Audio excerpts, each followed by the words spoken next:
जय Hind friends, focus exam तक YouTube channel पे स्वागत करते हैं आप लोग का। आज मैं आप लोग के लिए 69वीं बीपीएससी पीटी 2023 के लिए दृष्टि पब्लिकेशन का प्रैक्टिस सेट 7 लेकर आया हूं।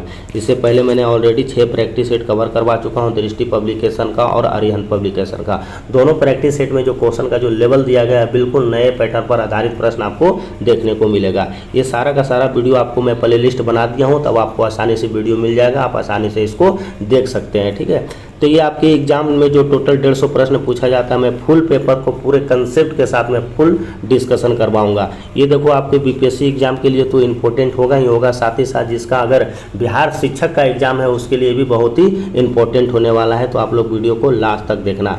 देखिए, ये जो आपको दृष्टि पब्लिकेशन के द्वारा जो मंथली मैगजीन निकाला जाता है, उसी मैगजीन में ये आपको प्रैक्टिस सेट दिया गया है। रिसेंटली जो आपका ये सितंबर महीने का मैगजीन था, उसी मैगजीन में आपको ये बीपीएससी के लिए एक प्रैक्टिस सेट दिया गया है। आपको पता होगा, इस प्रैक्टिस सेट में आपको सॉल्यूशन नहीं करवाया जाता है। पूरे क्वेश्चन को मैं आपको पूरे कंसेप्ट के साथ मैं आपको फुल डिस्कशन कराऊंगा। तो आप लोग वीडियो को लास्ट तक देखना, आपको बहुत सारा चीज़ नया सीखने को जरूर मिलेगा। जैसा कि आप लोग को पता है कि आपका एग्जाम जो डेट है, बीपीएससी का जो एग्जाम का डेट दिया गया है 30 सितंबर 2023 के लिए एग्जाम का डेट दिया गया है। तो मैं भी पूरा पॉसिबिलिटी है कि आपका एग्जाम यही तारीख में आपका हो जाएगा। तो चलिए स्टार्ट करते हैं। बीपीएससी एग्जाम के लिए जो मॉडल पेपर निकाला गया है दृष्टि पब्लिकेशन का, मैं उसको पूरा क्वेश्चन को मैं पूरे कंसेप्ट के साथ सोल्व करूँगा। देखो भाई, पहला नंबर क्वेश्चन है, भारत शासन अधिनियम 1919 की समीक्षा करने के लिए किस वर्ष साइमन कमीशन का गठन किया गया था। जैसा कि आप लोग पता है कि साइमन कमीशन का गठन किस लिए किया गया था, तो संवैधानिक सुधारों के लिए किया गया था। यानी भारत शासन अधिनियम जो 1919 की समीक्षा करने के लिए किस वर्ष साइमन कमीशन का गठन किया गया था। तो ये साइमन कमीशन का जो गठन होता है आपको ये 1927 में होता है। कब होता है, तो ये नवंबर 1927 में साइमन कमीशन का गठन होता है। क्यों गठन किया गया था, क्योंकि संवैधानिक सुधारों की समीक्षा करने के लिए, जांच करने के लिए किया गया था। एक्चुअली में देखो हुआ था क्या ना कि 3 फरवरी को आप लोग पढ़े होंगे, 3 फरवरी 1928 ईस्वी को साइमन कमीशन भारत आता है। भारत में कहाँ आता है, ये बम्बई में आता है। ठीक है, जब बम्बई भारत आता है तो इसमें घोर विरोध होता है। विरोध क्यों होता है, तो आप लोग पढ़े होंगे कि इसमें विरोध इसलिए होता है क्योंकि इसमें एक भी भारतीयों को शामिल नहीं किया जाता है। तो यही कारण है कि इसका विरोध होता है। इसी विरोध में क्या होता है, एक नारा लगता होगा। ये नारा लगता है, आप नारा फेमस है, बहुत सुने होंगे कि साइमन गो बैक का नारा लगता है। क्या लगता है, साइमन गो बैक का नारा लगता है, यानी साइमन कमीशन वापस जाओ का नारा लगता है। ये क्वेश्चन ही आपके एग्जाम में पूछ लिया जाता है कि साइमन गो बैक का नारा सर्वप्रथम किसने दिया था। तो ये सर्वप्रथम सबसे पहले किसके द्वारा दिया गया था, साइमन गो बैक का नारा। तो आपके एग्जाम में पूछा गया क्वेश्चन है। तो ये साइमन गो बैक का सर्वप्रथम नारा जो दिया गया था, यूसुफ मेहर अली के द्वारा दिया गया था। किसके द्वारा दिया गया था, यूसुफ मेहर अली के द्वारा दिया गया था। अब आप सोच रहे होंगे नहीं, ये तो आपको लाला लाजपत राय के द्वारा दिया गया था। तो नहीं, लाला लाजपत राय के द्वारा बाद में क्या होता है कि जब लाला लाजपत राय भी साइमन कमीशन का क्या करता है, विरोध करता है, और बाद में साइमन कमीशन भी साइमन गो बैक का नारा लगाते हैं। तो साइमन गो बैक का नारा लगाते के समय आपको पता है जब हिंसा बढ़ जाता है, और जिसके कारण आपको लाला लाजपत राय का सर पे डंडा पड़ता है और लाला लाजपत राय की मृत्यु हो जाता है। तो कई बार ये क्वेश्चन भी पूछा आपके एग्जाम में कि लाला लाजपत राय का मृत्यु कब हुआ था। तो 17 नवंबर 1928 ईस्वी को लाला लाजपत राय का मृत्यु हो जाता है। क्यों हो जाता है, क्योंकि साइमन कमीशन का विरोध करने के दौरान वहाँ के सिपाही के द्वारा सर पे डंडा पड़ने के कारण साइमन कमीशन जो होता है विरोध में उनका लाला लाजपत राय का मृत्यु हो जाता है। तो ये डेट भी आप लोग जरूर याद रखें।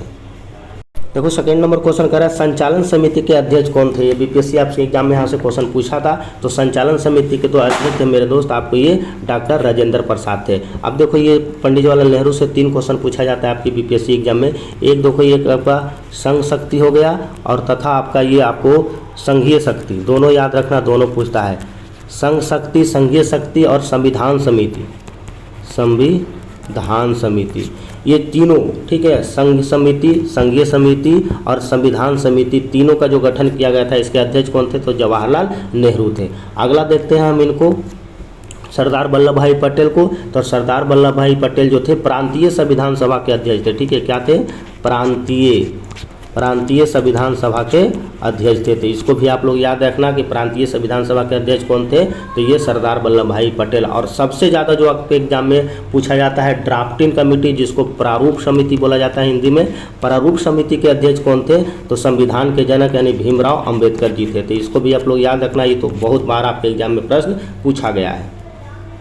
देखिए, थर्ड नंबर क्वेश्चन क्या कर रहा है, संविधान की शक्तिशाली केंद्र के साथ भारत की संघात्मक व्यवस्था किस देश के संविधान से प्रेरित है, यानी जो भारतीय संविधान में जो संघात्मक व्यवस्था किस देश से लिया गया है, ये तो आपको पढ़े होंगे, आपका ये कनाडा से लिया गया है। जापान से क्या लिया गया है, जापान से आप लोग पढ़े होंगे विधि द्वारा स्थापित प्रतिक्रिया लिया गया है। ऑस्ट्रेलिया से क्या लिया गया है, तो आप लोग पढ़े होंगे समवर्ती सूची लिया गया है, ठीक है। आयरलैंड से कई बार क्वेश्चन पूछा था, तो राज्य के नीति निर्देशक तत्व लिया गया है, ठीक है। राज्य के नीति निर्देशक कहाँ से लिया गया है, तो आयरलैंड के संविधान से लिया गया है।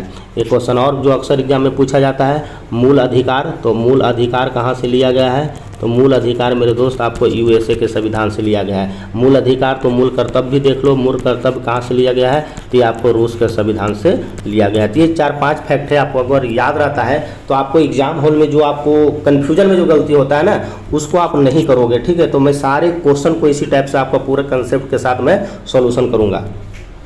देखिए नेक्स्ट क्वेश्चन दिया रहा है, सर्वप्रथम कांग्रेस के किस अधिवेशन में जन गण मन गाया गया था, तो आप लोग पढ़े होंगे कलकत्ता अधिवेशन 1911 में, ठीक है। जिसकी अध्यक्षता कौन किए थे, जिसकी अध्यक्षता बिशन नारायण दास जी थे। कौन थे, बिशन नारायण दास जी थे। तो ये भी कई बार क्वेश्चन आपके एग्जाम में पूछा जा गया है, ठीक है, कि सर्वप्रथम कांग्रेस के किस अधिवेशन में जन गण गाया गया था, तो कलकत्ता अधिवेशन 1911। इसकी अध्यक्षता कौन किए थे, तो बिशन नारायण दास थे। लखनऊ अधिवेशन 1916 पढ़े होंगे आप लोग, इसकी अध्यक्षता कौन किए थे, तो ये आप लोग पढ़े होंगे अंबिका चरण के द्वारा किया गया था।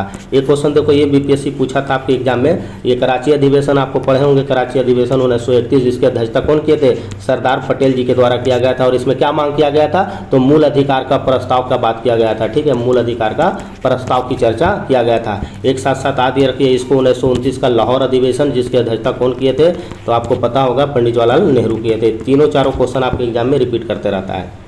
देखिए नेक्स्ट क्वेश्चन है, भारत के संविधान के समान कार्य के लिए समान वेतन का अधिकार का प्रावधान कहाँ किया गया है, यानी जो हम काम करते हैं नहीं समान काम के लिए समान वेतन का अधिकार का प्रावधान कहाँ किया गया है, तो आप लोग पढ़े होंगे राज्य के नीति निर्देशक तत्व में किया गया है। और राज्य के नीति निर्देशक कहाँ से लिया गया है, तो आप लोग पढ़े होंगे आयरलैंड के संविधान से लिया गया। अब देखो क्वेश्चन यहाँ फंसाता कैसे, ये भाग पूछता है कई बार एग्जाम में कि राज्य के नीति निर्देशक तत्व किस भाग में स्थित है, तो ये भाग 4 में आपको देखने को मिलेगा। आर्टिकल कहाँ से कहाँ मिलेगा, तो 36 से लेके 51 देखने को मिलता है, इसको भी याद रखने।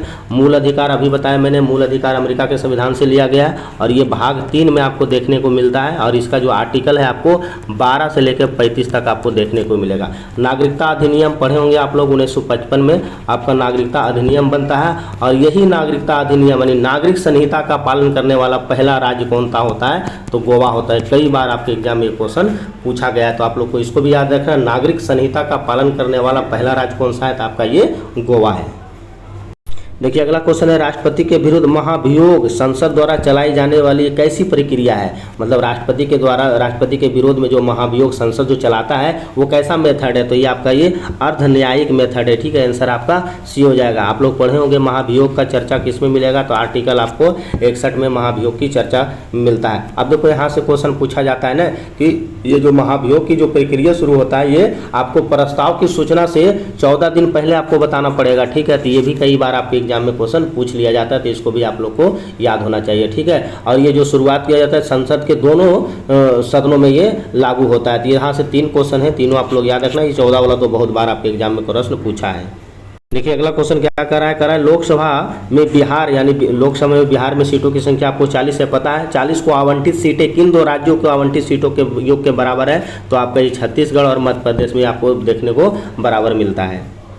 देखो अगला क्वेश्चन कर रहा है, राजनीतिक दलों को सर्वप्रथम संवैधानिक मान्यता किस वर्ष प्रदान किया गया था, तो आप लोग पढ़े होंगे 1935 में 1985 में आपको सर्वप्रथम संवैधानिक मान्यता प्रदान किया गया था राजनीतिक दलों को। अब यहाँ से क्वेश्चन देखो घुमाता है, भारत में राजनीतिक दलों को कौन मान्यता देता है, तो भारत में राजनीतिक दलों को मेरे दोस्त आपको निर्वाचन आयोग देता है मान्यता, ठीक है। तो इसको भी आप लोग याद रखना। वर्तमान समय में राजनीतिक पार्टियों की संख्या कितना है, 6 है, तो इसको भी आप लोग याद रखें। देखिए नेक्स्ट क्वेश्चन कह रहा है, राष्ट्रीय संस्कृत विद्यापीठ कहाँ स्थित है, तो राष्ट्रीय संस्कृत विद्यापीठ आपको ये तिरुपति के आंध्र प्रदेश में देखने को मिलेगा, जहाँ पे बालाजी का मंदिर है, ठीक है। देहरादून में क्या है, देखो अभी रिसेंटली एग्जाम हुआ था बीपीएससी एक्साइज का, जिसमें क्या पूछा गया था, फूलों की घाटी, ठीक है। फूलों की घाटी कहाँ पर आपको देखने को मिलता है, तो फूलों की घाटी जो मेरे दोस्त आपको उत्तराखंड को बोला जाता है। और उत्तराखंड में क्या बोला जाता है, तो उत्तराखंड में आप लोग पढ़ेंगे उत्तराखंड के देहरादून शहर में आपको क्या है, वन अनुसंधान केंद्र है। ये भी कई बार क्वेश्चन पूछा गया। कानपुर में क्या है, तो आपको पता है कानपुर भी पॉल्यूटेड शहर में आता है, तो यहाँ पे दलहन अनुसंधान केंद्र है, तो इसको भी आप लोग याद रखना। देखिए अगला क्वेश्चन कह रहा है कि अनुसूचित जनजातियों यानी एसटी से परिपूर्ण किस राज्य में अनुसूचित जाति एससी हेतु आरक्षण का कोई प्रावधान नहीं दिया गया है। तो आप लोग पढ़े होंगे अरुणाचल प्रदेश में मेरे दोस्त आपको एससी के लिए सीटों का आरक्षण का कोई प्रावधान नहीं है। तो आंसर आपका ए हो जाएगा। देखो अगला क्वेश्चन कर रहा है महाराष्ट्र एवं कर्नाटक के मध्य स्थित पश्चिमी घाट को किस नाम से जाना जाता है। तो उसके पश्चिमी घाट को मेरे दोस्त आपको कोंकण तट के नाम से जाना जाता है। मालाबार तट कहाँ देखने को मिलेगा। तो आपको ये केरला के क्षेत्र में आपको मालाबार तट। कोरोमंडल कहाँ मिलेगा। तो कोरोमंडल मेरे दोस्त आपको तमिलनाडु के एरिया में आपको देखने को मिलता है। देखिए अगला क्वेश्चन है अरावली और विंध्य श्रृंखलाओं के मध्य में कौन सा पठार स्थित है। तो अरावली और विंध्य श्रृंखलाओं के मध्य में आपको कौन सा पठार देखने को मिलेगा। तो ये मालवा का पठार देखने को मिलेगा। कर्नाटक का पठार आपको पता है, कर्नाटक का पठार जो आपको कर्नाटक में है, जो बाबा बुदन की पहाड़ी आप लोग पढ़े होंगे। बाबा बुदन की पहाड़ी लो एस्के के लिए फेमस है। बाबा बुदन की पहाड़ी लो एस्के के लिए फेमस है, तो इसको भी आप लोग याद रखें। छोटा नागपुर की पहाड़ी आपको पता है, छोटा नागपुर का पहाड़ी आपको कहाँ देखने को मिलता है। तो झारखंड में आपको देखने को मिलता है। ये सब आपको मैप आप रखा कीजिए, मैप में आपका क्लियर हो जाएगा ये सब चीज़ें। देखिए अगला क्वेश्चन है चाय बागानों के लिए कौन सा मृदा आवश्यक है। तो वो चाय बागानों के लिए जो फेमस है मेरे दोस्त आपको लेटराइट मिट्टी, उसमें चाय के लिए बहुत ही फेमस होता है। भारत में जो चाय है आपको असम में सबसे ज़्यादा देखने को मिलता है, और आपको दूसरा आपको पश्चिम बंगाल के दार्जिलिंग शहर आप अगर जाते हैं तो वहाँ भी आपको देखने को मिलता है। ठीक है, तो पश्चिम बंगाल का दार्जिलिंग सिटी में भी आपको असम ये चाय का खेती देखने को मिल जाएगा। जलोढ़ मिट्टी क्या है। तो जलोढ़ मिट्टी आपको पता है भारत में सबसे ज़्यादा एरिया में पाया जाने वाला कौन सा मिट्टी है। तो आपका ये जलोढ़ मिट्टी है। एक काली मिट्टी से क्वेश्चन पूछा जाता है आपके एग्जाम में। काली मिट्टी को मेरे दोस्त रेगुर मिट्टी कहा जाता है, और ये कपास के लिए बहुत ही फेमस है। देखिए अगला क्वेश्चन है समुद्र तल से सर्वाधिक ऊंचाई पर पाए जाने वाला ब्रिज कौन सा है। यानी समुद्र तल से आपको नीचे से आपको ऊंचाई पर पाया जाने वाला ब्रिज कौन सा हो जाएगा। तो आपका ये देवदार हो जाएगा। तो इसको आप लोग याद रखने का। बांस का देखो आप अगर नॉर्थ ईस्ट कभी घूमने गए होंगे तो बांस का उत्पादन नॉर्थ ईस्ट में सबसे ज़्यादा देखने को मिलेगा। और नॉर्थ ईस्ट में कौन सा आपको तो आपको मिजोरम राज्य में सबसे ज़्यादा आपको बांस का उत्पादन देखने को मिलता है। वहाँ अगर आपको खाना खाओगे कि ना तो भी बांस का बर्तन रहेगा, उसी में आपको खाना खाने के लिए दिया जाता है। थोड़ा सा अच्छा लगता है देखने में भी। ठीक है, तो इसको भी आप लोग याद रखें। देखिए नेक्स्ट क्वेश्चन है नागरहोल राष्ट्रीय उद्यान। कई बार तो यही सीधा पूछ लिया है आपके से एग्जाम में कि नागरहोल राष्ट्रीय उद्यान कहाँ है। तो कर्नाटक में। अभी रिसेंटली इसका नाम चेंज हो गया है। ठीक है, तो उसी से क्वेश्चन फ्रेम किया गया है कि नागरहोल राष्ट्रीय उद्यान जो कर्नाटक में है इसका परिवर्तित नाम करके क्या रख दिया गया है। तो राजीव गांधी राष्ट्रीय उद्यान रख दिया गया है। ठीक है, अब महात्मा गांधी राष्ट्रीय उद्यान कहाँ स्थित है। तो आप लोग पढ़े होंगे अंडमान में स्थित है। ठीक है, अंडमान में। और आपका बांदीपुर राष्ट्रीय उद्यान है, ये आपको कर्नाटक में ही देखने को मिलता है। देखिए नेक्स्ट क्वेश्चन है हागरी किस नदी की सहायक नदी है। जो हागरी है मेरे दोस्त ये आपकी तुंगभद्रा नदी की सहायक नदी है। कावेरी से एक के क्वेश्चन पूछता है एग्जाम में हिमावती। ठीक है, कितना बार ये पूछा है। तो हिमावती किसकी सहायक नदी है। तो आपको कावेरी के। नर्मदा वाला याद रखना तवा नदी जो है आपको नर्मदा की सहायक नदी है। देखिए अगला क्वेश्चन कर रहा है भारत में कुल लिंगानुपात यानी सेक्स रेशियो कितना है। तो आप लोग पढ़े होंगे 2011 के जनगणना के अनुसार भारत में जो लिंगानुपात है वो 943 महिला पे आपको 1000 पुरुष है। यानी आंसर आपका ये हो जाएगा। लेकिन रुको, यहाँ देखो हरियाणा राज्य जो पीछे चल रहा है। ठीक है, हरियाणा राज्य जो है आपको लिंगानुपात में सबसे नीचे है। ठीक है, यानी सबसे कम लिंगानुपात वाला राज्य कौन सा हो जाएगा। हरियाणा हो जाएगा। यहाँ उल्टा है, यहाँ लड़कियों बिल्कुल कम है, लड़का का संख्या ज़्यादा है। अब लेकिन हम आते हैं केरल में जस्ट उल्टा है। केरल जो है लिंगानुपात वाला सबसे ज़्यादा वाला राज्य है। ठीक है, यहाँ पे क्या है यानी 1000 लड़का पे 1084 लड़का है। ठीक है, तो इसको भी आप लोग याद रखें। देखिए नेक्स्ट क्वेश्चन है विश्व का सबसे सक्रिय ज्वालामुखी। आप लोग पढ़े होंगे ज्योग्राफी में 3 टाइप का जो आपका ज्वालामुखी होता है। तो आपसे पूछा रहा है सबसे ज़्यादा सक्रिय ज्वालामुखी जो मेरे दोस्त आपको किलायु होता है। और किलायु कहाँ पड़ता है। तो आपका ये हवाई द्वीप में देखने को मिलेगा। ठीक है, हवाई द्वीप। बाकी इसको देखते हैं एटना। तो आपको पता है एटना जो है ज्वालामुखी आपको इटली में देखने को मिलता है। इटली का एटना पढ़े होंगे आप लोग। अस्ट्राम्बोली जो है आपको ये भी आपको इटली में ही देखने को मिलता है।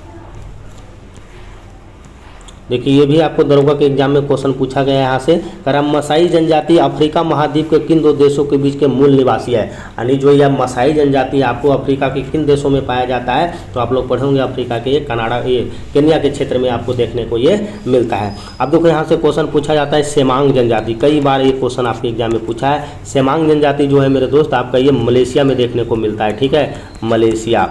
और अभी रिसेंटली जो दरोगा का एग्जाम हुआ था उसमें आपको बुशमैन पूछ दिया था। ठीक है, बुशमैन जनजाति कहाँ देखने को मिलता है। तो ये कालाहारी क्षेत्र में देखने को मिलता है। एक और पूछता है आपके एग्जाम में बोआर जनजाति या बोअर जनजाति, ये आपको साउथ अफ्रीका में ही देखने को मिलता है। देखिए केमिस्ट्री का क्वेश्चन है, कह रहा है कि सीसा रहित पेट्रोल में उचित ऑक्टेन प्राप्त करने के लिए उसमें क्या मिलाया जाता है। तो उसमें मेरे दोस्त आपको बेंजीन मिलाया जाता है। बेंजीन का फॉर्मूला C6H6 होता है। इसका संरचना सूत्र बना लेना आपके एग्जाम में, जो 9वां 10वां का स्टूडेंट होगा पता होगा। टाइलिन होता है, जैलिन होता है, इसमें ना मोम भी होता है, ठीक है, और इसमें कुकिंग गैस भी होता है। तो ये सारे याद होना चाहिए। तो इसका आंसर क्या होगा, उपरोक्त में से एक से अधिक हो जाएगा। देखिए अगला क्वेश्चन है, रेफ्रिजरेटर में खाद्य पदार्थों को ताज़ा रखने के लिए कितना टेम्परेचर आवश्यक है। तो उसको 4 डिग्री सेंटीग्रेड देना बहुत जरूरी है। तो आप लोग पढ़े होंगे 4 डिग्री सेंटीग्रेड पे जल का जो घनत्व होता है अधिकतम होता है। तो इसको भी आप लोग याद रखना है। और जो खट्टे चीज़ जो होता है ना, जैसे अचार को बचाने के लिए, तो उसमें क्या यूज करते हैं, तो सोडियम बेंजोएट का भी प्रयोग किया जाता है। तो ये भी आप लोग में भी जानते होंगे। चलिए ये भी देखो क्वेश्चन बहुत अच्छा है। क्वेश्चन कर रहा है, पूर्ण सूर्य ग्रहण के समय सूर्य को नंगी आंखों से देखने से आंखों की क्षति पहुंचता है। आप लोग ये अक्सर गाँव में आप लोग सुने होंगे, जब यह पूर्ण सूर्य ग्रहण लगता था तो बोल दिया जाता था कि इसको नंगी आंखों से नहीं देखो, आपका आँख का रोशनी चला जाता है। इस टाइप से बातें होता था। तो उसी के क्वेश्चन के फ्रेम किया गया है कि पूर्ण सूर्य ग्रहण के समय सूर्य की नंगी आंखों से देखना आंखों के लिए क्षति पहुँचता है। रेटिना के जलने के लिए सूर्य का कौन सा किरणें उत्तरदायी थे। बहुत अच्छा क्वेश्चन है, ठीक है। तो इसका जो आंसर हो जाएगा मेरे दोस्त आपका क्या हो जाएगा, अवरक्त किरण हो जाएगा। अब देखो परावैंगनिक किरण का खोज किसने किया था, तो कार्ल रिटर के द्वारा किया गया था। कई बार पूछा है, ठीक है। गामा किरणें के वेदन क्षमता सबसे अधिक होता है, ठीक है। तो इसका याद रखना, गामा किरण का जो होता है वेदन क्षमता क्या होता है, सबसे अधिक होता है। और गामा किरण की खोज किसके द्वारा किया गया था, तो ये बिलार्ड के द्वारा किया गया था। देखिए अगला क्वेश्चन है, निम्नलिखित में से कौन सा भूमिगत तना का उदाहरण है। सीधा सीधा आपको बताना है कि आपको किसका हम तना खाते हैं। तो तना मेरे दोस्त आलू का भी खाते हैं, प्याज का भी खाते हैं, अदरक का खाते हैं और लहसुन का भी खाते हैं, ठीक है। लहसुन का भी खाते हैं, ठीक है। और हल्दी भी हो गया और आपका ओल हो गया। तो आप लोगों को ट्रिक याद होगा, मैं भी पढ़े होंगे, हद कर दिया आपने, तो उसी पे फ्रेम कर लीजिएगा, सारा कंसेप्ट आपका क्लियर हो जाएगा।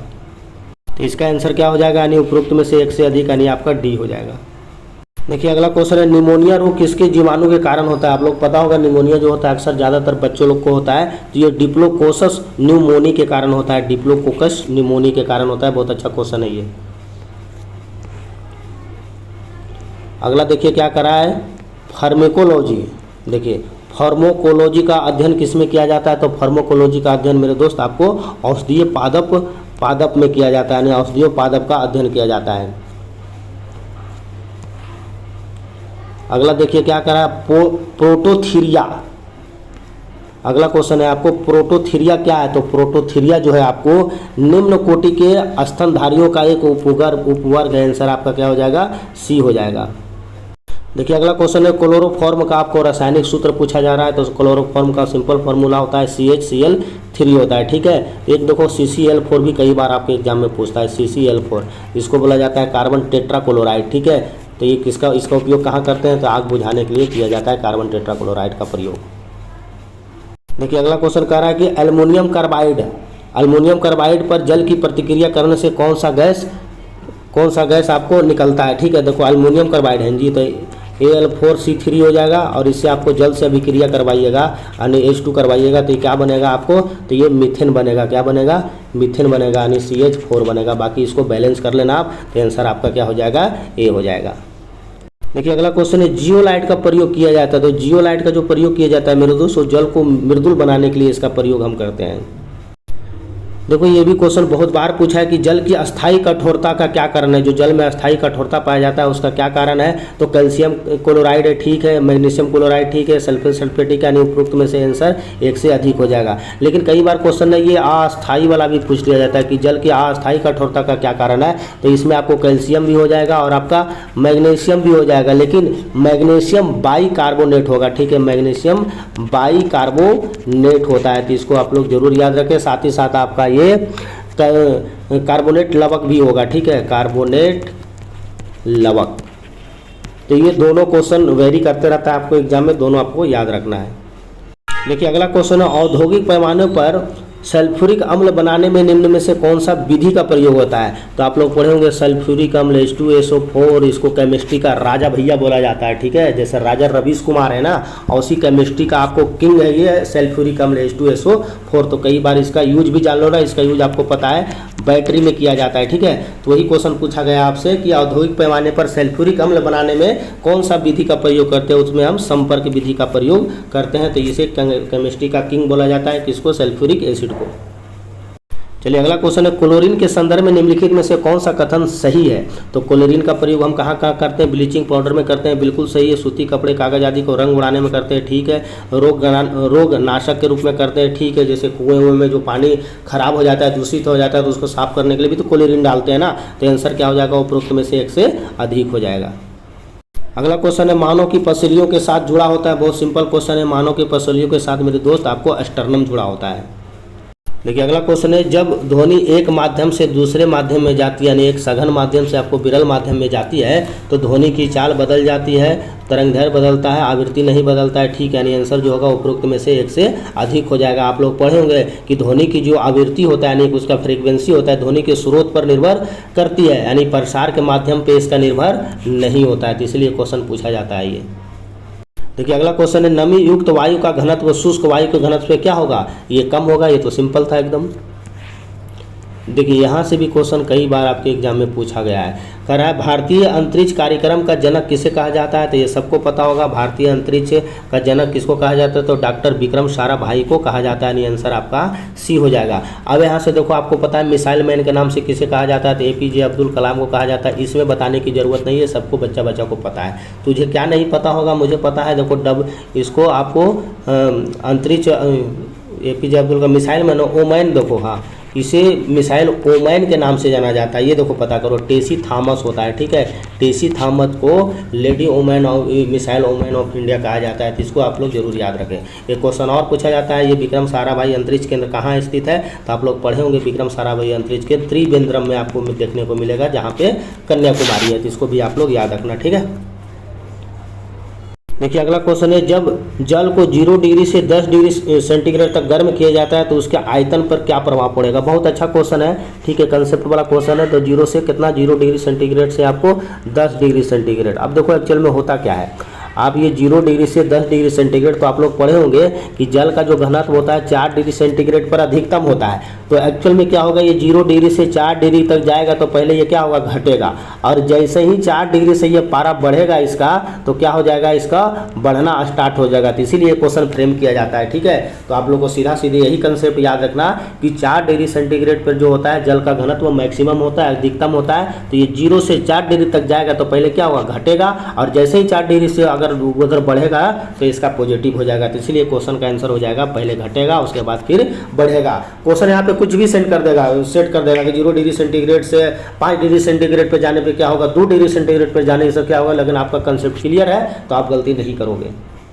ये कॉमन क्वेश्चन है, 1 किलो वाट का मान कितना होता है? तो आप लोग अक्सर पढ़े होंगे 1 किलो वाट का जो मान होता है 3.6 × 10⁻6 होता है। फिजिक्स का बेसिक क्वेश्चन है ये सब। बोलोमीटर, देखो हाँ, बोलोमीटर का जो प्रयोग किया जाता है मेरे दोस्त, बोलोमीटर का प्रयोग जो किया जाता है आपको टेम्परेचर मापने के लिए जाता है। एक लेकिन क्वेश्चन घुमाता है, एक होता है पायरोमीटर। पायरोमीटर पूछा है बीपीएससी, इसलिए मैं बता दे रहा हूँ। पायरोमीटर का जो होता है काम होता है, ये उच्च टेम्परेचर को मापने के लिए किया जाता है। किसको? उच्च तापमान मापने के लिए पायरोमीटर का प्रयोग किया जाता है। विद्युत धारा, तो विद्युत धारा को आप लोग पता होगा, इसको एमीटर से नापते हैं। और इसका एसआई मात्रक क्या होता है? तो इसका एसआई मात्रक मेरे दोस्त एम्पियर होता है। बल का क्या होता है? तो बल का न्यूटन होता है, पढ़े होंगे लेकिन घुमा देगा क्वेश्चन। सीजीएस मात्रक क्या होता है? तो इसका सीजीएस मात्रक डाइन होता है। तो इसको भी आप लोग याद रखें। देखिए अगला क्वेश्चन है, हवा में तैरते हुए श्वसनीय सूक्ष्म कणों का आकार कितना होता है? ये भी क्वेश्चन देखो कई बार क्वेश्चन एग्जाम में पूछा है। हवा में तैरते हुए श्वसनीय सूक्ष्म कणों का आकार जो होता है आपको ये 5 माइक्रोन से कम होता है। देखिए अगला क्वेश्चन क्या कर रहा है, मिश्र धातु में किस पदार्थ को सम्मिश्रण से स्टेनलेस स्टील अनुचुंबकीय हो जाता है? तो उसमें निकेल की मात्रा पाया जाता है, जिसके कारण स्टेनलेस स्टील जो होता है आपको अनुचुंबकीय हो जाता है। यहाँ से क्वेश्चन देखो पूछता है कि स्टेनलेस स्टील में किस चीज़ का मिश्रण होता है? तो इसमें आपको निकेल और क्रोमियम की मात्रा देखने को मिलता है।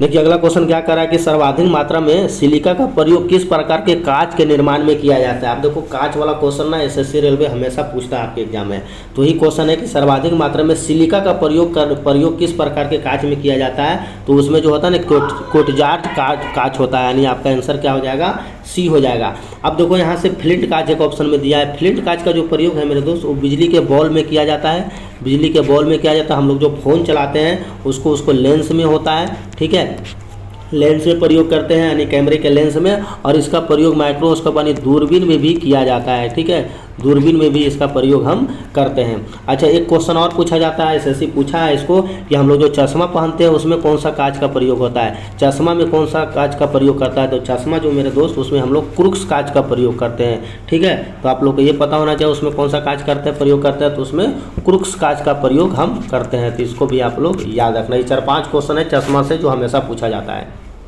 देखिए अगला क्वेश्चन है शहद में कौन सा प्रमुख घटक पाया जाता है। तो आप लोग पढ़े होंगे शहद में जो होता है आपको फ्रैक्टोज की मात्रा पाया जाता है।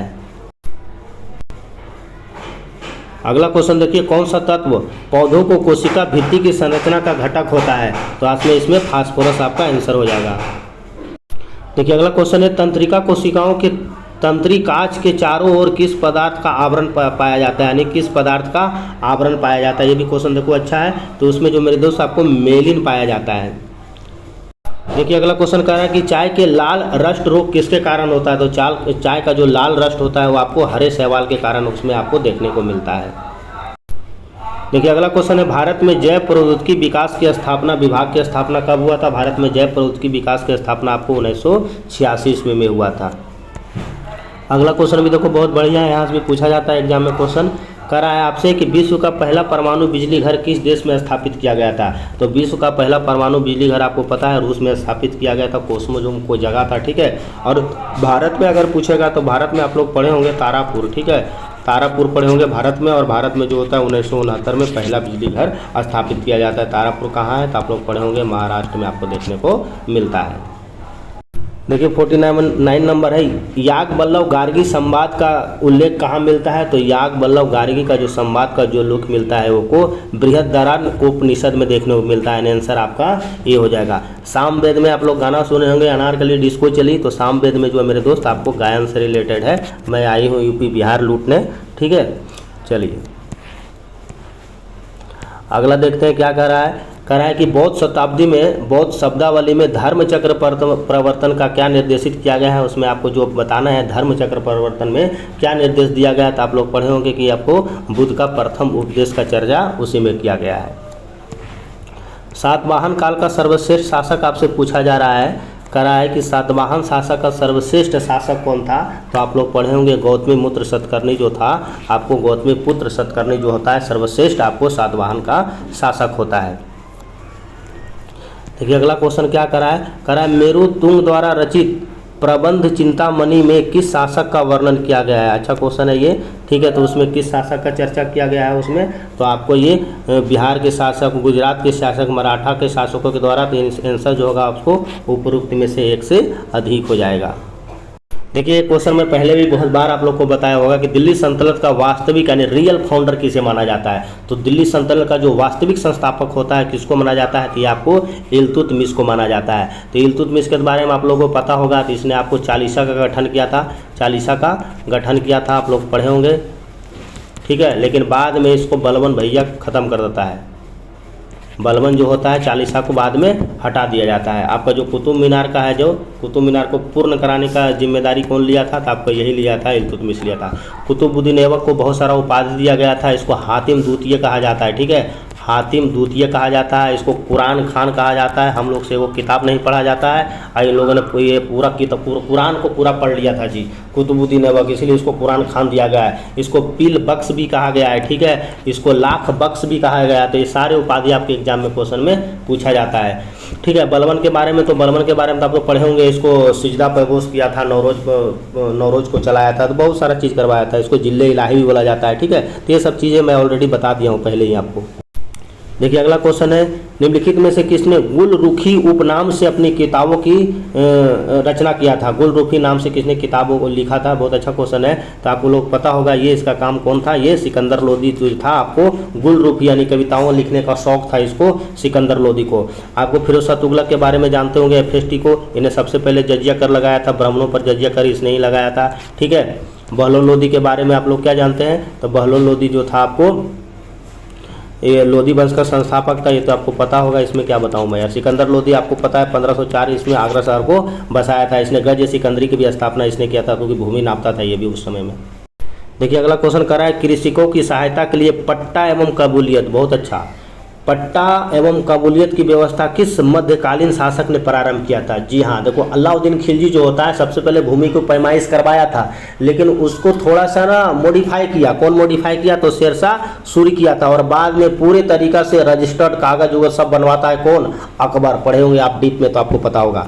चलिए फिलहाल हम यहाँ बात करेंगे पट्टा एवं कबूलियत व्यवस्था को किसने, आपको किस मध्यकालीन शासक ने प्रारंभ किया था। शेरशाह सूरी। तो शेरशाह सूरी आपको पता होगा, इसके बिहार का शासक होता है, और इसने इसका जो मकबरा है, आपको कहाँ मकबरा है, तो आपका ये सासाराम में मकबरा है, ठीक है, सासाराम में।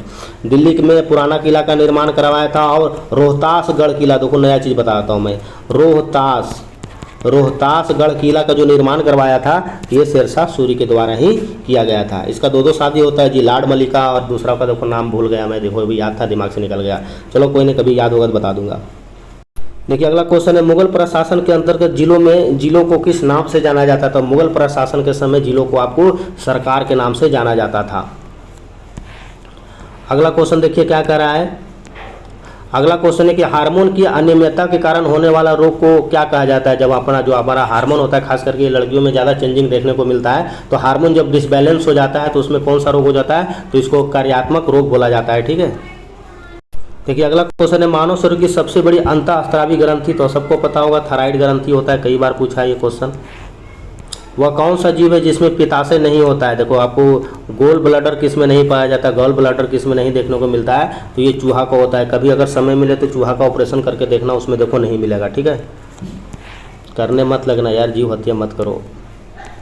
देखिए अगला क्वेश्चन है, शीतल पेय में किस पदार्थ की पर्याप्त मात्रा होती है। शीतल पेय यानी हम लोग जो भी पीते हैं, कोल्ड ड्रिंक वगैरह, तो उसमें कैफीन की भी मात्रा देखने को मिलता है, और उसमें CO2 की भी मात्रा होता है, ठीक है।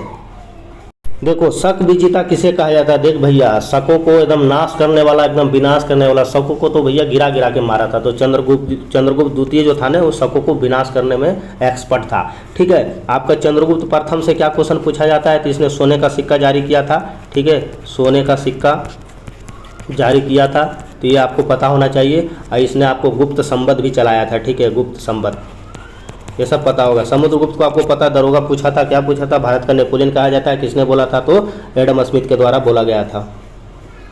अगला क्वेश्चन देखिए क्या कर रहा है, तमसो माँ ज्योतिषमर्ग कथन कहाँ से लिया गया है। तो तमसो माँ ज्योतिषमय जो लिया गया है, आपको उपनिषद से लिया गया है। पुराणों की संख्या कितना है, 18 है।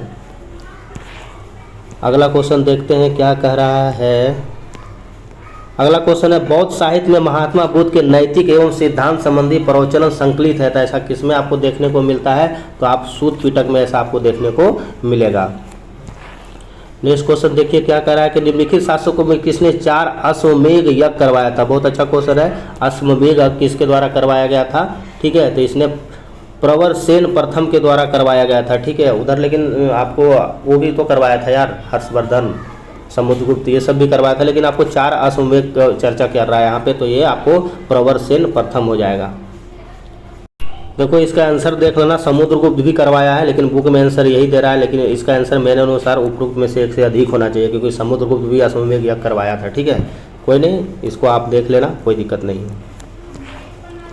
चलिए शिलालेख, देखो शिलालेख से तो खैर खूब क्वेश्चन पूछता है। कह रहा अशोक निम्न में से किस अभिलेखों में पूर्ण रूपेण धार्मिक सहिष्णुता के कारण प्रति समर्पित कौन सा अभिलेख है। यानी कहने का मतलब ये हुआ कि आपका अशोक का कौन सा अभिलेख धार्मिक सहिष्णुता को बताता है। तो आप लोग पढ़े होंगे अशोक का जो 12वां शिलालेख होता है, उसमें आपको धार्मिक सहिष्णुता का बात पड़ता है, यानी आपको सबको एक धर्म के अनुसार देखना है, जातिवाद नहीं चलना चाहिए, ठीक है। अब देखो भारत में जो होता है शिलालेख का जो प्रचलन होता है, आप लोग पढ़े होंगे, शिलालेख का जो प्रचलन होता है किसके समय में होता है, तो अशोक के समय में होता है। अभी हाल फिलहाल दरोगा पूछा भी था, 1837 ईस्वी में आपको जेम्स प्रिंसेप ने सबसे पहले अशोक के शिलालेख को पढ़ा था। देखिए अगला क्वेश्चन है, प्रसिद्ध विरूपाक्ष मंदिर कहाँ स्थित है? तो हम्पी का विरूपाक्ष मंदिर बहुत फेमस है। देखिए अगला क्वेश्चन क्या कर रहा है, कह रहा है वैदिक ग्रंथों में भाष्यकार शयान का आश्रय प्राप्त होता है। तो इसमें आपको विजयनगर राजाओं को देखने को मिलता है। ठीक है, देखिए अमीर खुसरो वाला क्वेश्चन दिया है, कह रहा अमीर खुसरो निम्नलिखित में से किसके शासनकाल से संबंधित है? तो आप लोग को पढ़ा होगा, क्वेश्चन पूछा भी था जी। अमीर खुसरो किसके समय में था? तो अमीर खुसरो आप लोग पढ़े होंगे अलाउद्दीन खिलजी के समय था। और इसी के समय होता है निजामुद्दीन औलिया, जो भैया बहुत बड़का विद्वान होता है। ठीक है, निजामुद्दीन औलिया क्वेश्चन पूछता भी है कि जब ये खुसरो के पास ये गया था, ये अलाउद्दीन खिलजी किससे मिलने के लिए? ये निजामुद्दीन औलिया से मिलने के लिए खुसरो से रिक्वेस्ट करवाता है ना ये अलाउद्दीन खिलजी कि मुझे निजामुद्दीन औलिया से कुछ बात करना है। लेकिन निजामुद्दीन औलिया इतना विद्वान आदमी होता है, इतना अपनी योग्यता से भरपूर होता है कि इसने दिल्ली के एक महानतम शासक, एक क्रूर शासक को भी मना कर देता है कि नहीं, हम उससे नहीं मिलेंगे। ठीक है, तो ये क्वेश्चन भी आपसे एग्जाम में क्वेश्चन पूछा जाता है कि अलाउद्दीन खिलजी औलिया से मिलने गया था तो उसको मिला था या नहीं मिला था? तो उसको नहीं मिलता है। ठीक है, तो ये भी अपने आप में बहुत बड़ा बात होता है दिल्ली सल्तनत में। देखिए अगला क्वेश्चन है, अकबर की लोकप्रियता का कारण क्या है? भाई अकबर महान बहुत बड़ा शासक होता है, उसने आपको राष्ट्र जाति से उठकर काम किया, हिंदू और मुसलमानों के लिए भी काम किया था ना। तो ये मनसबदारी प्रथा भी ठीक है, धार्मिक प्रथा भी ठीक है, भू राजस्व में भी काम किया था। क्या मैं बताया था, इसने भूमि को स्टैंडर्ड किया था, कागज बनवाया था, जो अभी आप लोग को रसीद कटता है ना खेत में, तो ये सारी उसी चीज़ को स्टैंडर्ड कर दिया था। ठीक है, और फिर सामाजिक सुधार भी किया था। उपरोक्त में इसका सभी आंसर हो जाएगा। ठीक है, अगला क्वेश्चन देखिए क्या कर रहा है कि धर्म ग्रंथों का अध्ययन करने वाला प्रथम मुसलमान। तो धर्म ग्रंथों का पहला अध्ययन करने वाला कौन था? आपको दारा शिकोह था। अलबरूनी याद रखना, अलबरूनी जो था ना मेरे दोस्तों, पुराणों को सबसे पहले पढ़ा था। ठीक है, आप लोग ढूंढ रहे होंगे, हमको पता है ना, तुम्हारा दर्द हम समझ सकते हैं यार, हम भी उस दर्द से गुजरे हुए स्टूडेंट है। ठीक है, अभी नौकरी लग गया बात अलग है, लेकिन सारा दर्द मैं भी झेला हूँ एग्जाम हॉल में जो गलती होता है। पुराणों का अध्ययन करने वाला जो था ना मेरे दोस्त, वो था अलबरूनी। ठीक है, अलबरूनी, तो इसको भी आप लोग याद रखना है, दोनों घुमा के क्वेश्चन पूछता है। देखिए अगला क्वेश्चन है, फ्रांसीसी दक्कन में शक्ति स्थापित करने में असफल रहा था। तो ऐसा किसके कारण देखने को मिला था? तो ऐसा मेरे दोस्त आपको अंग्रेजों में फौजदारी शक्तिशाली था। आंसर आपका बी हो जाएगा। 72 का नंबर क्वेश्चन देखिए, भारत में शिक्षित मध्य वर्ग था। तो भारत में शिक्षित मध्य वर्ग जो था वो 1857 को विद्रोह से तटस्थता बनाए रखी थी, यानी आंसर आपका बी हो जाएगा। देखिए नेक्स्ट क्वेश्चन है, स्वतंत्रता पूर्व अवधि में ब्रिटिश सरकार द्वारा भारत में आधुनिक शिक्षा के प्रसार का मुख्य उद्देश्य क्या था? तो आपका जो इसमें मुख्य उद्देश्य क्या था उसमें ना, कि छोटे प्रशासनिक पदों पर नियुक्ति शिक्षित भारतीयों को आवश्यकता है, यानी आंसर आपका क्या हो जाएगा? छोटे लेवल पे, ग्राउंड लेवल पे आंसर आपका ए हो जाएगा। देखिए अगला क्वेश्चन क्या कर रहा है, अगला देखिए, निम्नलिखित में से कौन भारतीय राष्ट्रीय कांग्रेस का अध्यक्ष कभी नहीं चुना जा सका? तो भारतीय राष्ट्रीय कांग्रेस का अध्यक्ष कौन नहीं चुना गया? तो ये बाल गंगाधर तिलक हो जाएगा इसका आंसर। देखिए अगला क्वेश्चन है, इंडिपेंडेंस लीग। देखिए इसको क्वेश्चन को होना चाहिए इंडियन इंडिपेंडेंस है, एक्चुअल में इंडियन इंडिपेंडेंस होना चाहिए। इंडियन इंडिपेंडेंस लीग की स्थापना किसके द्वारा किया गया था? तो ये रास बिहारी बोस के द्वारा किया गया था। अच्छा क्वेश्चन है, पूछता है एग्जाम में ये।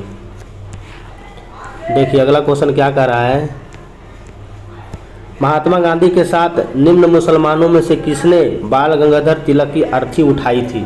देखो इस टाइप का क्वेश्चन पूछा जा रहा है। अगवा बीपीएससी पिछला जो आपका 68वीं बीपीएससी एग्जाम हुआ था उसमें क्वेश्चन पूछा था ना आपको, महात्मा गांधी को किसने जहर पिलाने से बचाया गया था, तो उसी टाइप से एक क्वेश्चन इसमें देखने को मिला है। ठीक है, तो ये क्वेश्चन है, महात्मा गांधी के साथ निम्न मुसलमानों में से किसने बाल गंगाधर तिलक की अर्थी उठाया था? तो ये शौकत अली अर्थी उठाया था। अगला क्वेश्चन देखते हैं, जलियांवाला बाग हत्याकांड है, आपको 13 अप्रैल याद रखना। 13 अप्रैल 1919 को जलियांवाला हत्याकांड बाग में कांड के समय आपको भारत का वायसराय पूछा। सिंपल क्वेश्चन है, तो आप लोग पढ़े होंगे कि 13 अप्रैल 1919 को जलियांवाला बाग हत्याकांड होता है, ये पंजाब के क्षेत्र में होता है। और इसमें जनरल ओ डायर जो होता है आपको गोली चलाने का आदेश दिया जाता है, जिसमें से आपका गवर्नर जनरल कौन होता है, तो लॉर्ड चेम्सफोर्ड होता है। ठीक है, तो आंसर आपका ये हो जाएगा। ये चेम्सफोर्ड के समय में और हुआ था, चंपारण सत्याग्रह जो होता है ना, आपको चेम्सफोर्ड के समय में होता है। रॉलेट एक्ट को पढ़े होंगे, बिना वकील बिना दलील का एक्ट जो होता है, रॉलेट एक्ट जो होता है मेरे दोस्त, ये भी आपको लॉर्ड चेम्सफोर्ड के समय में होता है। लॉर्ड मिंटो को हम क्यों जानते हैं? लॉर्ड मिंटो को 1809 ईस्वी में जब अमृतसर की संधि हुई थी उसके लिए जाना जाता है। लॉर्ड डलहौजी को क्यों जानते हैं? तो भारत में रेलवे का बाप कहा जाता है, यानी जनक कहा जाता है। देखिए अगला क्वेश्चन है, सर टॉमस मुनरो ने भू राजस्व बंदोबस्त संबंधित है। तो सर टॉमस रो का जो भू राजस्व संबंधित था वो आपको रैयतवाड़ी व्यवस्था था। दरोगा पूछा था आपसे अस्थाई बंदोबस्त, तो 1793 में जो अस्थाई बंदोबस्त किसके द्वारा लागू किया गया था, तो लॉर्ड कर्नवालिस के द्वारा लागू किया गया था। ये क्वेश्चन भाई कई बार पूछता है एग्जाम में। देखिए अगला क्वेश्चन है, निम्नलिखित पुस्तकों में से किस पुस्तक का संबंध भारत के राष्ट्रीय आंदोलन के विकास से जुड़ा हुआ है? तो आप लोग पढ़े होंगे आनंद मठ से। आनंद मठ में आपको भारतीय राष्ट्रीय आंदोलन के में चर्चा किया गया है। ये आनंद मठ किसके द्वारा लिखा गया है? तो बंकिम चटर्जी के द्वारा लिखा गया है। ठीक है, चटर्जी के द्वारा लिखा गया है, तो इसको आप लोग याद रखें। गीतांजलि आपको पता है, गीतांजलि को कौन नहीं जानता, रविन्द्रनाथ टैगोर को लिखा था इसमें, और इसको 1913 ईस्वी में पहले शांति का नोबेल दिया गया था इस पुस्तक के लिए। तो कई बार तो यही पूछ लेता है, ठीक है, कि आपको शांति का नोबेल किसको दिया गया था, और गीतांजलि के लिए दिया गया था 1913 में, और उसको एशिया में पहला व्यक्ति था जी। ये भी बहुत गजब बात है। सत्याग्रह प्रकाश तो आप लोग पढ़े होंगे, ये दयानंद सरस्वती जी का पुस्तक है। ठीक है, दयानंद सरस्वती, तो इसको भी आप लोग याद रखना।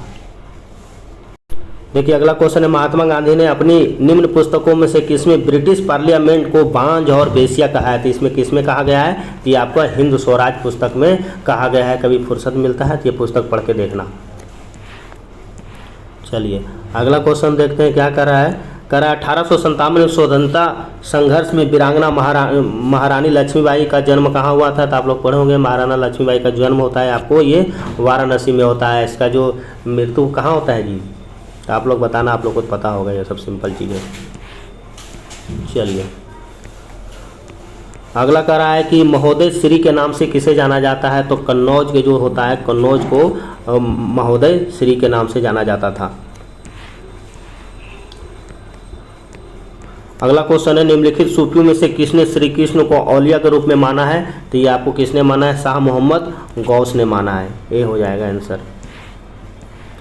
देखिए सौंदरानंद, बहुत बार क्वेश्चन एग्जाम में पूछा गया है, सौंदरानंद किसकी रचना है? तो सौंदरानंद जो है मेरे दोस्त आपको ये अश्वघोष के द्वारा लिखा गया है। वान भट्ट, तो वान भट्ट कौन लिखा है? तो ये आपको हर्षचरित के द्वारा लिखा गया है। वान भट्ट कई बार आपके एग्जाम में क्वेश्चन पूछा जाता है। ठीक है, आपका ये भवभूति, तो मालती माधव हो जाएगा, मालती माधव। ठीक है, तो इसको भी आप लोग याद रखना। देखिए अगला क्वेश्चन है, फरीद जो बाद में शेरशाह सूरी बना था, ये तो पता होगा, कहाँ से शिक्षा प्राप्त किया था? तो ये जो शिक्षा कहाँ से प्राप्त किया था, फरीद जो था आपको ये जौनपुर से शिक्षा प्राप्त किया था। बिहार का शासक होता है, आपको उसको ना, इसको हुमायूं को मार के भगाता है ना, भगोड़ा साबित कर देता है ना इसको। धर्मत का युद्ध कई बार क्वेश्चन पूछा गया। धर्मत का युद्ध निम्नलिखित में से किसके बीच में लड़ा गया? तो धर्मत का युद्ध जो होता है दोनों भाइयों के बीच में होता है, औरंगजेब और दारा सिकों के बीच में होता है। जफरनामा, देखो कई बार ये क्वेश्चन पूछा गया आपके एग्जाम में, आपको किस सिख गुरु ने जफरनामा, फारसी में जफरनामा लिखा था? तो ये गुरु गोविंद सिंह के द्वारा जफरनामा लिखा जाता है। अब देखो यहाँ से दो क्वेश्चन पूछा जाता है, एक तो आपको औरंगजेब जो होता है किसको मरवाता है, ये आप लोग याद रखना, औरंगजेब। ठीक है, तो औरंगजेब जो होता है गुरु तेग बहादुर को मरवा देता है, और एक होता है आपको जहांगीर, तो जहांगीर किसको मरवाता है? ये भी कई बार पूछा है, तो ये अर्जुन देव को मरवाता है। तो ये दोनों क्वेश्चन याद रखना, बार बार रिपीट करता है एग्जाम में।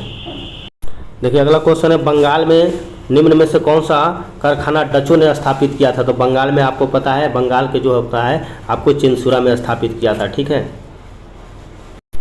देखिए अगला क्वेश्चन है, भारतीय इतिहास के संदर्भ में द्वैत शासन, जिसको डायआर्ची के सिद्धांत से रूप में निर्दिष्ट करता है, तो डायआर्ची का जो शासन था उसमें क्या चीज़ के बारे में बताया गया था? तो उसमें प्रांतों को प्रतियोगित विषयों को दो पर्वों में विभाजित किया गया था। तो इसके लिए द्वैत शासन को लिए किसको जाना जाता है जी? लॉर्ड क्लाइव को जाना जाता है ना, भारत में द्वैत शासन का जनक। देखिए अगला क्वेश्चन है, निम्नलिखित में से किसने 1857 को एक षड्यंत्र की संज्ञा दिया था? देखो अलग अलग इतिहासकार ने अलग अलग अपना स्टेटमेंट दिया है, तो 1857 के विद्रोह को एक षड्यंत्र की संज्ञा किसने दिया था? तो ये दिया था सर जेम्स ऑटरम ने और W.T. टेलर के द्वारा दिया गया था। देखो क्रांति जब हो जाता है तो उसमें पील आयोग का गठन किया जाता है जांच के लिए, तो इसको भी आप लोग याद रखना। देखिए नेक्स्ट क्वेश्चन कर रहा है ब्रह्म समाज। तो आपको पता है ब्रह्म समाज की स्थापना 1829 ईस्वी में हुआ था। 1828 या 29 में हुआ था, देख लेना, कन्फ्यूजन हो गया है, ठीक है। 1828 ही होगा मेरे ख्याल से, ठीक है। चलो जो भी हो वो सब कोई दिक्कत नहीं, मैटर नहीं करता। तो 1828-29 में ब्रह्म समाज की स्थापना करता है। किसके समय में हुआ था? तो लॉर्ड गवर्नर, कौन गवर्नर जनरल होता है? लॉर्ड विलियम बेंटिंग के समय में हुआ था ना ये, बेंटिंग, ठीक है। तो ये आपको किस सिद्धांत पर आधारित है? इसको एकत्ववाद पर सिद्धांत है, यानी आंसर आपका सी हो जाएगा। 1828 होगा मेरे ख्याल से। चलिए अगला क्वेश्चन देखिए, कह रहा है भारतीय राष्ट्रीय कांग्रेस 1885 के महासचिव कौन थे? ये कॉमन क्वेश्चन है, सबको पता होगा, ये ओहम होता है। देखिए अगला क्वेश्चन है भारतीयों ने साइमन कमीशन का बहिष्कार किया था। ये तो मैं शुरू वाला में ही बता दिया था, क्योंकि इसमें एक भी सदस्य भारतीय सदस्य नहीं था, इसलिए साइमन कमीशन का विरोध किया गया था। इसका आंसर क्या हो जाएगा? आपको आंसर हो जाएगा। और यही साइमन कमीशन के विरोध के समय में लाला लाजपत राय का मृत्यु हो जाता है, ठीक है। चलिए अगला क्वेश्चन देखिए, क्या कर रहा है, किस गवर्नर जनरल ने महाभियोग का प्रक्रिया शुरू किया गया था? यानी महाभियोग का मुकदमा चलाया गया था किस पे? तो ये वारेन हेस्टिंग पे चलाया गया था। कई बार क्वेश्चन ये क्वेश्चन पूछता है एग्जाम में, ठीक है। चलिए अगला देखिए, हाल ही में एडगर रिंकेविक्स किस देश के नए राष्ट्रपति चुने गए हैं? ये करंट अफेयर है, ये आपका लताबिया हो जाएगा। मैं करंट अफेयर भी करवाता हूँ मंथली, उसको भी आप लोग देखा कीजिए वीडियो, ठीक है। दृष्टि का करवा देता हूँ, और एक आपका प्रतियोगिता दर्पण, एक भी क्वेश्चन आपके एग्जाम में नहीं छूटेगा। केंद्रीय गृह और सहकारिता मंत्री अमित शाह ने वाइब्रेट विलेज प्रोग्राम का शुभारंभ कहाँ से किया गया था? ये चर्चा में रहा था कबीतू, ये अरुणाचल प्रदेश में किया गया था। देखिए अगला क्वेश्चन है कि मार्च 2023 में नई दिल्ली में रायसीना डायलॉग का आयोजन किया गया था। इस सम्मेलन में मुख्य अतिथि के रूप में कौन थे? चर्चा में रहा था ये क्वेश्चन, तो जॉर्जिया मेलोनी थी। देखिए अगला क्वेश्चन है, प्रधानमंत्री नरेंद्र मोदी ने कहां पर विश्व के सबसे लंबे रिवर क्रूज MV गंगा विलास की हरी झंडी दिखाकर रवाना किया था? मैं भी सबको पता था, बहुत चर्चा में रहा था। ये वाराणसी से शुरू किया गया था। देखिए अगला क्वेश्चन है, जनवरी 2023 में जल एवं राज्य मंत्रियों के पहले अखिल भारतीय वार्षिक सम्मेलन वाटर विजन @2047 का आयोजन कहाँ किया गया है? ये भी क्वेश्चन चर्चा में रहा था, ये आपको भोपाल में किया गया था।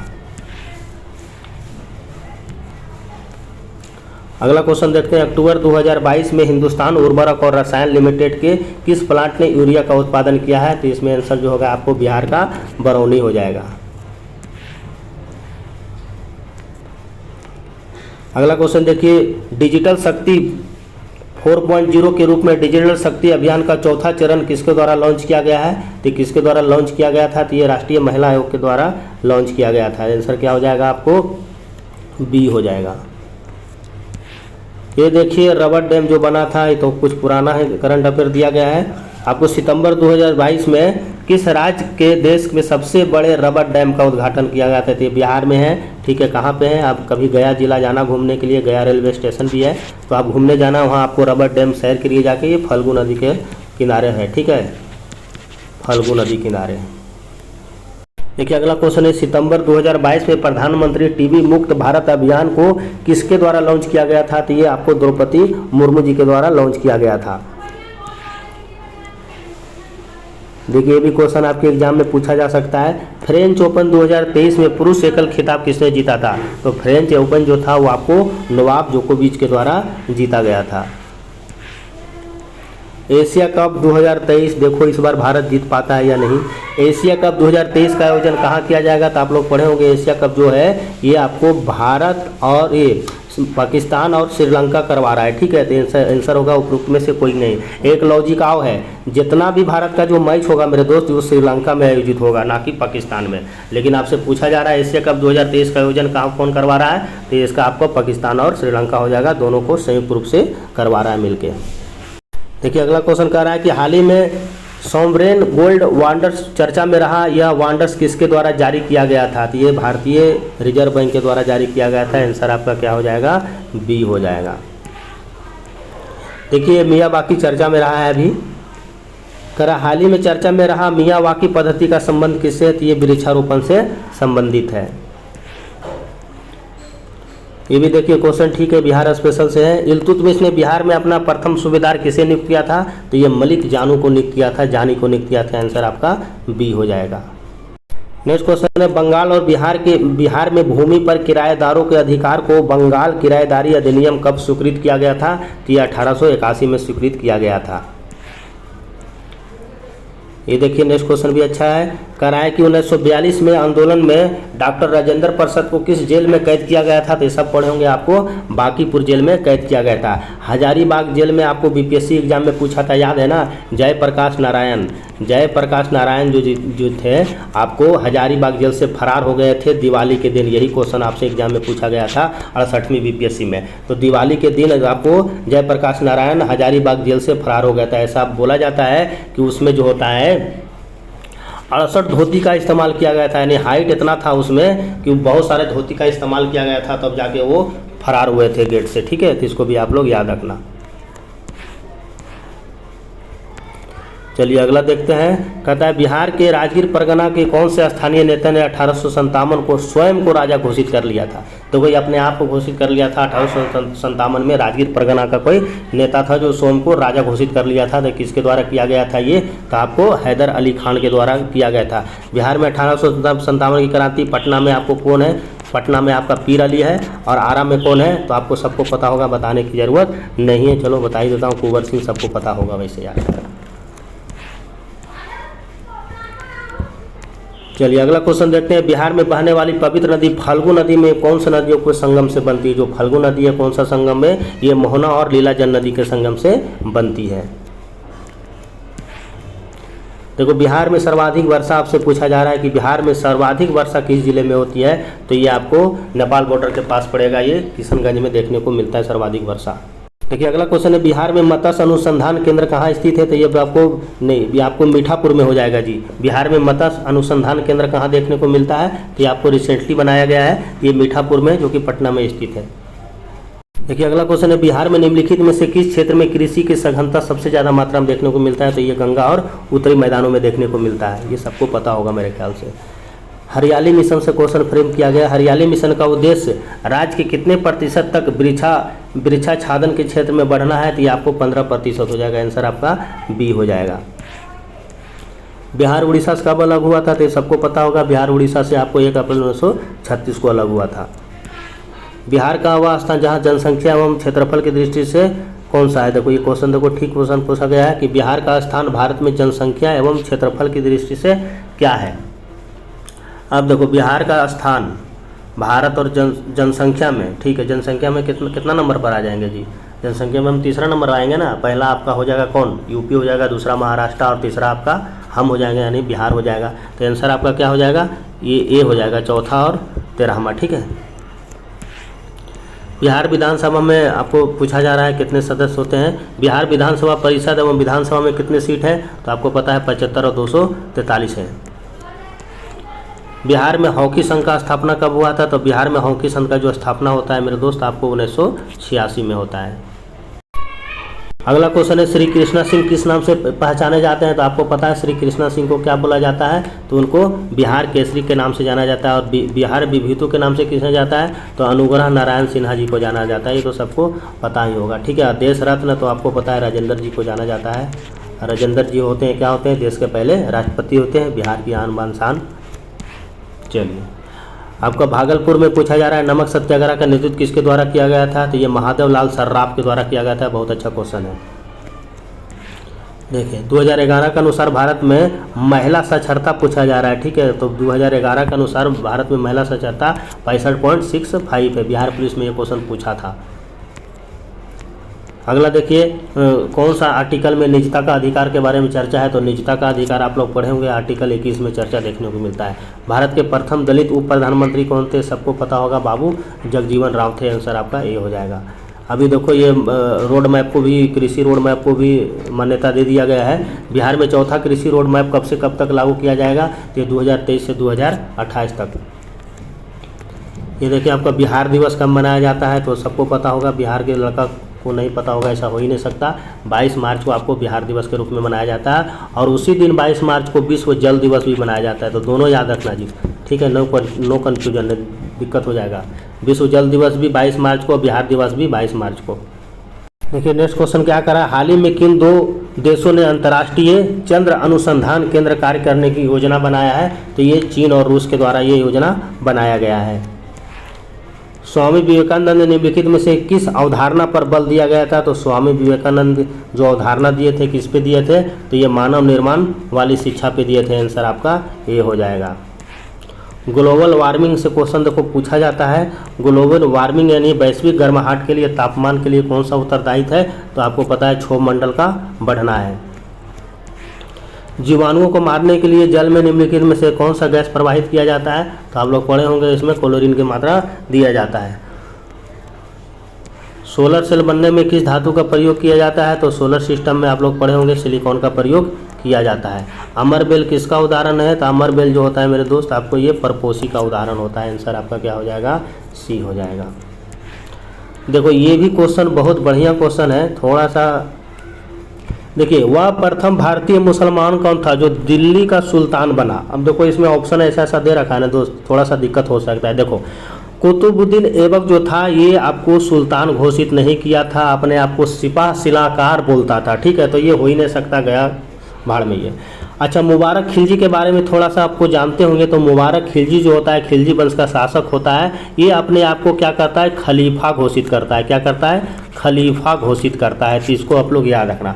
अब बात रहा नसरुद्दीन महमूद शाह का। तो नसरुद्दीन महमूद जो होता है ये सुल्तान बनना नहीं चाहता है, बहुत ही सिंपल शासक होता है, लेकिन इसको ज़बरदस्ती सुल्तान का उपाधि दिया जाता है। ठीक है, क्या दिया जाता है? ज़बरदस्ती सुल्तान का उपाधि पद धारण दिया जाता है। इसीलिए इसका जो आंसर होगा एज ए ऑप्शन के अनुसार आपका ये हो जाएगा। वैसे दिल्ली सल्तनत में जो होता है इल्तुतमिश जो होता है पहला शासक होता है जो इसने सुल्तान की पद धारण करता है। तो आंसर आपका ये भी हो जाएगा, लेकिन ऑप्शन के अनुसार आंसर ठीक है आपका ये सही है। क्वेश्चन और पूछा जाता है कि आपको महमूद गजनबी, आप लोग पढ़े होंगे, महमूद गजनबी जो होता है आपको मध्यकाल का पहला शासक होता है जिसने सुल्तान का पद धारण किया था। तो ये भी आप लोग गजनबी को आप लोग याद रखना। तो मैं भी आपका कंसेप्ट क्लियर हो गया होगा।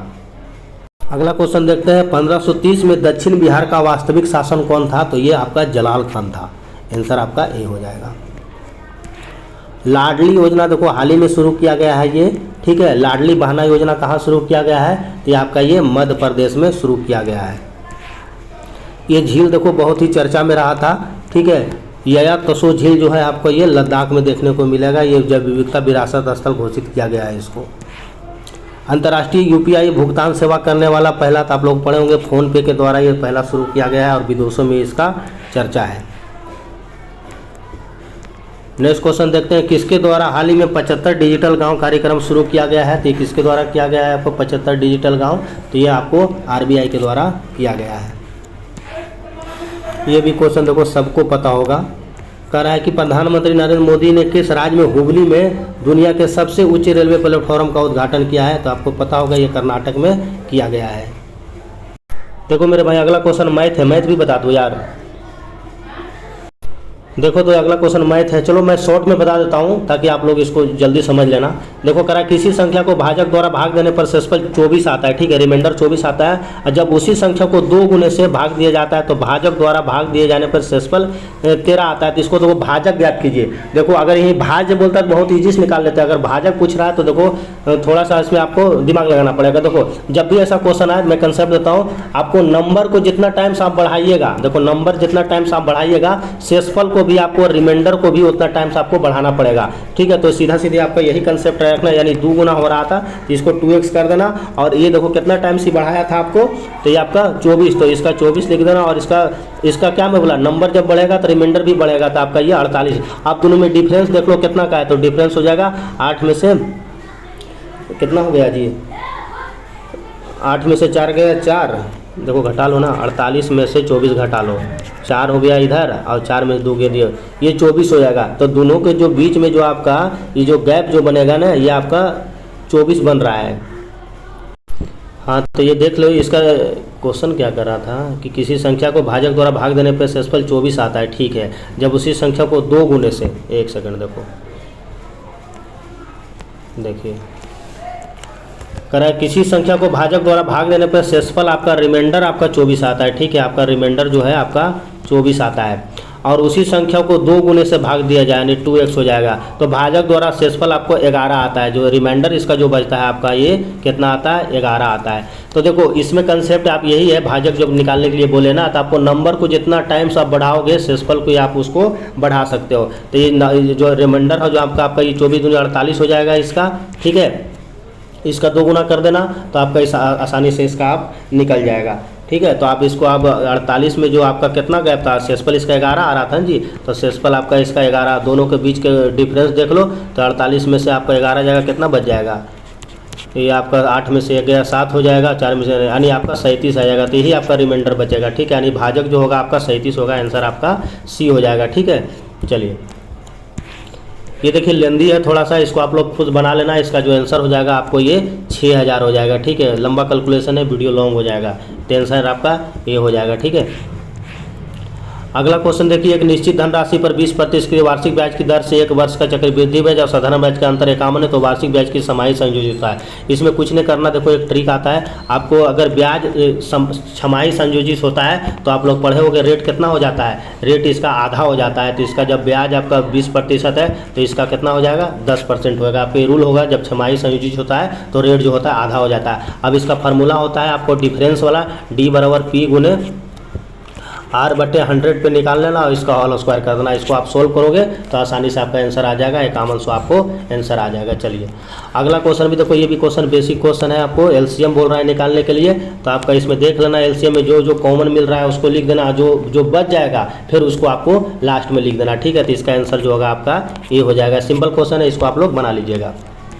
चलिए अगला क्वेश्चन देखिए, ये क्वेश्चन भी ठीक ठाक है। कह रहा है एक वायुयान का वर्गाकार मैदान के चारों तरफ उड़ता है, जिसकी प्रत्येक भुजा 100 सेंटीमीटर, 100 किलोमीटर, 200 किलोमीटर प्रति घंटा, 200 किलोमीटर और 300 किलोमीटर प्रति घंटा और 400 किलोमीटर प्रति घंटा के रफ्तार। तो वायुयान के चारों तरफ उड़ने की औसत आपको एवरेज स्पीड निकालना है। तो कुछ मत करना, जितना आपको दिया गया ना सारे स्पीड का जो एलसीएम निकाल देना, ठीक है। जो भी स्पीड दिया गया है तो इसका क्या करना है, एलसीएम निकाल देना। एलसीएम निकालोगे तो इसका आपका कितना आ जाएगा, 1200 इसका एलसीएम आ जाएगा। फिर इसका एवरेज स्पीड निकाल देना, ठीक है। एवरेज चाल निकाल देना तो ये आपका हो जाएगा, ठीक है। तो आप इसको सॉल्व कर लेना, ठीक है। तो इसका एवरेज स्पीड निकाल देना, यानी 1200 गुने 4 यानी 4800 इसका इधर हो जाएगा और सबसे सब अलग अलग फिर भागा दे देना सबको। यानी कहने का मतलब होगा आप इसको 1200 से 100 से डिवाइड कर लेना और फिर दूसरा वाला कर लेना 1200 से आपको 100, 1300 से फिर 300, फिर आपको 1200 से 400, पूरा सोल्व करोगे उसके बाद कैलकुलेट कर लोगे, आपका आंसर आ जाएगा, ठीक है। तो इसको आप लोग खुद कर लेना। तो इसका जो आंसर हो जाएगा कितना हो जाएगा, 100 आपका 92 हो जाएगा। लास्ट का जो कैलकुलेशन आप करोगे ना तो 4800/25 आएगा, काट छाट कर लेना, 192 आ जाएगा। ये सोल्व कर लेना, ये सब कोई दिक्कत नहीं है यार। चलिए देखो बीपीएससी लॉक्स वाला क्वेश्चन कई बार पूछ लेता है। तो लॉक 6 में लॉक्स का आपको वैल्यू पूछ रहा है, तो इसका आंसर आपका क्या हो जाएगा, 0 हो जाएगा। तो इसको आप लोग बना लेना, ठीक है। चलिए इसको भी आप लोग देख लेना, ठीक है। सिंपल क्वेश्चन है। 147 का जो आंसर हो जाएगा आपको क्या हो जाएगा, बी हो जाएगा। ये तो आप लोग से बन ही जाएगा। वैसे 4:45 पर घंटे वाली सुई मतलब किस दिशा को इंगित करेगा, तो 4:45 पे घड़ी की सुई जब रहेगा तो आपके किधर होगा, तो ये दक्षिण पूर्व में हो जाएगा। आंसर आपका क्या हो जाएगा, सी हो जाएगा। देखिए अगला क्वेश्चन है कि एक मानक घन में देखते हुए फलकों पर 1 और 3 लिखा गया है। डाइस का क्वेश्चन है, तो विपरीत फलकों पर अंकों का योग कितना होगा।